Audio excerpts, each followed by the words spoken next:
everyone, welcome back to Webtech Tutorial.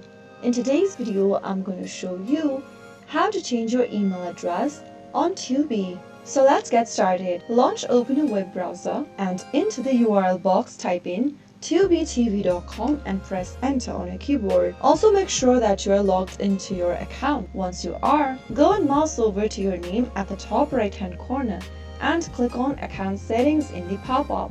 Now, you'll be able to see your first name, your email address, and then your gender. To change your email, go ahead and enter a new email in the email text box. Make sure to enter the new email you want to change to and click on the save button. Apart from that, you can also change your first name, your gender, and password from this page. After you are done changing in your email, click save, and then you have successfully changed your email.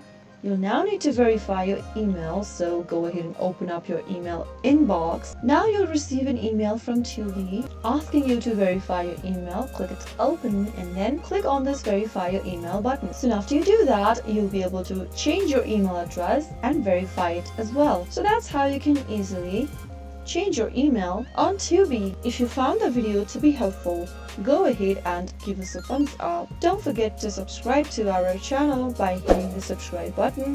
Also press the bell icon so that you'll never miss another upcoming upload from us. I'll see you again in the next video. Goodbye till then.